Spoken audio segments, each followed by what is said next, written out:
হিন্দুরা থাকলে রাগ করবেন না, আমি কোনো ধর্মকে ক্রিটিসাইজ করে কথা বলার জন্য আসি নাই। তবে হিন্দুরাও বিপদে বললে আমাদের আল্লাহকে ডাকে। কিভাবে? আমি অনেক দিন আগে কুড়িগ্রাম এক এলাকায় ওয়াজ করতে গেছিলাম, এরকম বর্ষা সিজনে এমন তুফান শুরু হয়েছে ভাই, তো পাশে আবার পূজা চলতেছিল। এখন ওয়াজ হবে না, তো পূজার থেকে এক ছেলে এসে বলতেছে, হুজুর ব্রাহ্মণ কেমন আজান দেওয়াছে? আমাকে ব্রাহ্মণ ফির আজান কোথা থেকে দেওয়াছে রে? হুজুর আসেন। তো যাই দেখি বাপরে বাপ, ওই যে ঘরে মূর্তি, ওই মূর্তির ঘর সুদ্ধা মানে লড়ালড়ি করতেছে বাতাসে।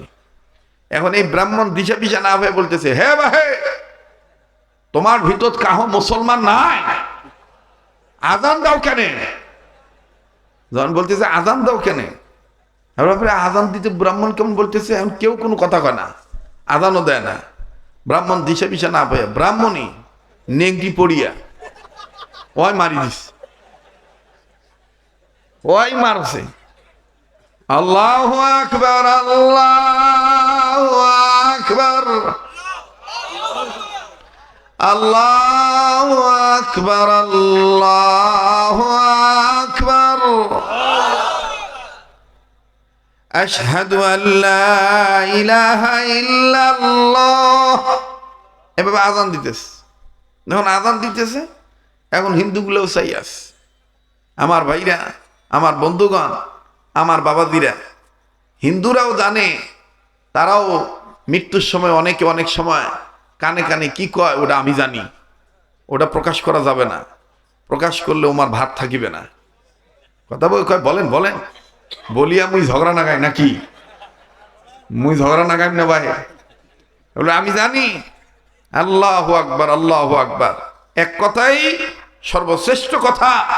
এই জমিনের মালিক আমার আল্লাহ, আসমানের মালিক আমার আল্লাহ, ইসলাম ধর্ম শ্রেষ্ঠ ধর্ম, আমার আল্লাহর কোনো শরীক নাই, আমার আল্লাহ তাআলা এক আল্লাহ। আল্লাহর পরিচয় কোথাও যাইতে হবে না। 114 সূরার মধ্যে ছোট্ট একটা সূরা জানা থাকলে পড়েন। কাহু যদি জিজ্ঞাসা করে, হ্যাঁ ভাই তোমার আল্লাহর পরিচয় পত্র কি, ওনাদের আল্লাহকে ওনাদেরকে যদি জিজ্ঞাসা করেন, ওনারা দেখবেন 12 মাসে 13 পূজা দেয়। এ কথা হইলো মুখস্থ কথা, আসলে 12 মাসে 13 পূজা না, 12 মাসে অনেক পূজা দেয়, অনেক পূজা দেয়। 13 পূজা তো এটা একটা নামের, কিন্তু বহুত পূজা দেয়। ওনাদের ভগবানেরও শেষ নাই, পূজারও শেষ নাই। ওনাদের ভগবানেরও শেষ নাই, পূজারও শেষ নাই। আর মুসলমানদের আল্লাহ কয়জন? যারা কোন কয়জন?